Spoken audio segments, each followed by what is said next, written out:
Hello everyone, welcome to Angisha studies. आज हम करने वाले हैं हिमाचल टेट के लिए कुछ इंपॉर्टेंट क्वेश्चन। तो चलिए स्टार्ट करते हैं। इसमें आपको जीके के क्वेश्चन भी देखने को मिलेंगे एंड सीडीपी के क्वेश्चन भी कुछ देखने को मिलेंगे इंपॉर्टेंट, जो आपके पेपर में पूछे जा सकते हैं। और चलिए स्टार्ट करते हैं। तो यहाँ पे सबसे पहले क्वेश्चन रहने वाला है, संविधान सभा में कितने सत्र हुए हैं। तो अभी तक यहाँ पे संविधान सभा में 12 सत्र हुए हैं। और नेक्स्ट यहाँ पे रहेगा, संविधान सभा के पहले सत्र का अध्यक्ष कौन था। तो संविधान सभा का जो पहला सत्र हुआ था उसमें सचिदानंद सिन्हा अध्यक्ष थे, जो कि अस्थायी अध्यक्ष थे। ये परमानेंट नहीं थे, ये सिर्फ टेम्परेरी के लिए बनाए गए थे, सचिदानंद सिन्हा जी। और नेक्स्ट यहाँ पे संविधान सभा के स्थायी अध्यक्ष कौन थे। तो डॉक्टर राजेंद्र प्रसाद संविधान सभा के स्थायी अध्यक्ष थे, यानी कि फिर ये रेगुलर तरीके से रहे हैं। और नेक्स्ट यहाँ पे रहेगा, सृजनात्मक चिंतन क्रिएटिव थिंकिंग किसके द्वारा दी गई है। जैसे कि आपको पता है क्रिएटिव थिंकिंग एक बहुत मोर देन इम्पोर्टेंट क्वेश्चन है, तो आपसे पेपर में पूछा जा सकता है कि किसके द्वारा दिया गया है। तो ई पॉल टॉरेंस ने दिया है क्रिएटिव थिंकिंग। और नेक्स्ट यहाँ पे क्वेश्चन रहने वाला अपसारी चिंतन यानी डाइवर्जेंट थिंकिंग। डाइवर्जेंट थिंकिंग होता है कि जिसमें बहुत सारे प्रश्न इसके अंडर आ जाएंगे, जैसे खुले अंत वाले प्रश्न, जिनका मतलब कि कोई मीनिंग ऐसे रहेंगे कि इनके बहुत सारे आंसर आ जाएंगे। जैसे कि आपसे पूछा जाए कि आप बड़े होकर क्या बनना चाहते हैं। ऑब्वियसली आप बड़े तो हैं ही, लेकिन जैसे आप छोटे बच्चे से पूछेंगे कि बड़े होके क्या बनना चाहते हैं, तो वो उसके काफ़ी अलग अलग मीनिंग होंगे। कोई डॉक्टर बनना चाहता होगा, कोई कुछ बनना चाहता होगा, तो इस तरीके से कोई टीचर बनना चाहता होगा। तो डाइवर्जेंट थिंकिंग का मतलब होता है मल्टीपल सोल्यूशन वाले इसमें आंसर आ जाएंगे। जैसे कि आपको अगर इसे लर्न रखना है तो आप किस तरीके से लर्न रखेंगे, ये ट्रिक मैं आपको बताती हूँ। यहाँ पे आपको क्या करना है कि डाइवर्जेंट थिंकिंग, जिसके जो डाइवर्ट हो जाते हैं मीनिंग, जिसके डाइवर्ट हो जाते हैं, इस तरीके से आप लर्न रख सकते हैं कि इसके मीनिंग बहुत डाइवर्ट हो जाते हैं, यानी कि एक क्वेश्चन के कई सारे डाइवर्ट आंसर आ जाते हैं। तो वो इस तरीके से आप इसे लर्न रख सकते हैं। खुले अंत वाले प्रश्न होते हैं। और डाइवर्जेंट थिंकिंग है जो कि अपसारी चिंतन, ये किसने दिया था। तो गिलफोर्ड ने दिया था 1956 में। गिलफोर्ड ने दिया था 1956 में डाइवर्जेंट थिंकिंग। ये क्वेश्चन भी आपसे पेपर में पूछा जा सकता है, आप अच्छे से लर्न रखें इसे। और इसके एक ऑपोजिट एक और क्वेश्चन आता है कि जो क्रिएटिव थिंकिंग है वो नहीं, सॉरी, कन्वर्जेंट थिंकिंग किसने दिया है। क्रिएटिव तो ई पॉल टॉरेंस ने दिया है, कन्वर्जेंट थिंकिंग किसने दिया है। तो कन्वर्जेंट थिंकिंग का मतलब होता है अभिसारी चिंतन। कन्वर्जेंट थिंकिंग होता है अपसारी चिंतन। तो इसमें इसे, जैसे कि आपने डाइवर्जेंट वाले को याद रख लिया कि डाइवर्ट मीनिंग निकल जाते हैं, इसके बहुत सारे डाइवर्ट मीनिंग निकल जाते हैं। उसी तरीके से आप कन्वर्जेंट जो है ये इसका उल्टा है। इसमें आपको फैक्ट वाले क्वेश्चन देखने को मिलेंगे कि इंडिया की कैपिटल क्या है। तो दिल्ली कैपिटल है। सिर्फ एक क्वेश्चन का एक ही आंसर होगा, तो वो होता है कन्वर्जेंट थिंकिंग।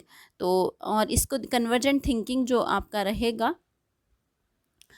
इसमें बहुत सारे फैक्ट वाले क्वेश्चन पूछे जाते हैं।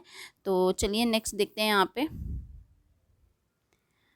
अपसारी चिंतन का विचार किसके द्वारा दिया गया था। तो अपसारी डाइवर्जेंट थिंकिंग का विचार, जैसा कि हमने पहले ही देख लिया, यहाँ पे गिलफोर्ड ने 1956 में दिया था। व्यवहारवाद के पिता के रूप में किसे जाना जाता है। जेवी वॉटसन को व्यवहारवाद के पिता के रूप में जाना जाता है। उन्होंने अपने बेटे एल्बर्ट, जो कि उनका बेटा एक टॉय से खेलता रहता था, खरगोश जैसे टॉय से खेलता रहता, टेडी बियर समझ सकते हैं आप। तो ये आपने थ्योरी भी पढ़ी होगी। तो उसमें उन्होंने बताया था कि उन्होंने उसके जो टॉयस था उसमें डरावनी आवाज़ें भर दी, जिससे बच्चा पहले उसी से खेलता रहता था, लेकिन बाद में फिर जब डरावनी आवाज़ें सुनी तो बच्चे ने उसे थ्रो कर दिया और वापस से उसे पकड़ा ही नहीं गई। तो वो व्यवहार, उन्होंने उनका जो व्यवहार था उसे पूरा ही चेंज कर दिया, बिहेवियर को पूरा का पूरा चेंज कर दिया। तो इसलिए जेबी वॉटसन को व्यवहारवाद का पिता के रूप में जाना जाता है। थॉर्नडाइक किस देश के मनोवैज्ञानिक हैं। तो थॉर्नडाइक जो है वो अमेरिका के मनोवैज्ञानिक हैं। और आज हम टोटल यहाँ पे 25 क्वेश्चन देखने वाले हैं। अगर आपको वीडियो पसंद आए तो please share, subscribe and like ज़रूर करिएगा गाइज। और नेक्स्ट यहाँ पे रहने वाला है, संविधान सभा का जो पहला सत्र है वो किस तारीख को हुआ। जैसे कि हमने ऊपर देखा 12 सत्र रहे हैं, तो वो पहला कब हुआ था। तो 9 दिसंबर 1946 को पहला हुआ था। उसके बाद दूसरा भी पेपर में पूछा जाता है तो कई बार, तो वो 11 दिसंबर 1946 में हुआ था। Okay guys. और यहाँ पे संविधान सभा की अंतिम सत्र कब आयोजित किया गया था। तो 26 जनवरी 1950 को आयोजित किया गया था। चोरा चोरी कांड कब हुआ था। 4 फरवरी 2021 को चोरा चोरी कांड हुआ था। ये भी आपको क्वेश्चन पेपर में, बहुत ही फेमस क्वेश्चन है ये, तो ये भी क्वेश्चन आपको पेपर में पूछा जा सकता है। भारत की पहली बार जनगणना कब शुरू हुई थी। तो 1872 में शुरू हुई थी। और 1881 से रेगुलर होना स्टार्ट हो गई थी। हिमाचल प्रदेश के प्राचीनतम निवासी कौन थे? तो कोल जो हैं वो हिमाचल प्रदेश के प्राचीनतम निवासी हैं। डायनामाइट के आविष्कार निम्नलिखित में से किसने किया था? तो अल्फ्रेड नोबेल ने डायनामाइट का आविष्कार किया था। और नेक्स्ट यहाँ पे रहने वाला है, आकाश के नीले दिखाई देने का मुख्य कारण है वायुमंडल में उपस्थित धूल आदि के कणों द्वारा सौर किरणों का प्रकीर्णन। तो नेक्स्ट यहाँ पे क्वेश्चन रहने वाला है, हिमाचल प्रदेश विधानसभा भवन का निर्माण कब हुआ था? तो 1924 ईस्वी में हिमाचल प्रदेश की जो विधानसभा भवन है वो बना था। और नेक्स्ट यहाँ पे कला राणा किस खेल से संबंधित है? तो कला राणा जो है वो वॉलीबॉल से संबंधित है। शिमला में भारत छोड़ो आंदोलन का नेतृत्व किसने किया था? तो राजकुमारी अमृत कौर ने शिमला में भारत छोड़ो आंदोलन का नेतृत्व किया था। नेक्स्ट यहाँ पे क्वेश्चन रहेगा, भारत का प्रथम महिला विश्वविद्यालय है जो कि SNDT महिला विश्वविद्यालय भारत का प्रथम महिला विश्वविद्यालय है। नेक्स्ट यहाँ पे विश्व का प्रथम विश्वविद्यालय कौन सा है? तो तक्षशिला जो है वो विश्व का प्रथम विश्वविद्यालय रहेगा। और विश्व का सबसे बड़ा द्वीप समूह कौन है? तो आज सबसे बड़ा आइसलैंड है जो कि इंडोनेशिया है। और नेक्स्ट यहाँ पे क्वेश्चन रहेगा, कौन सी महासागरीय धारा हिंद महासागर से संबंध रखती है? तो अगुलहस जो धारा है ये हिंद महासागर से संबंध रखती है। अगुलहास धारा,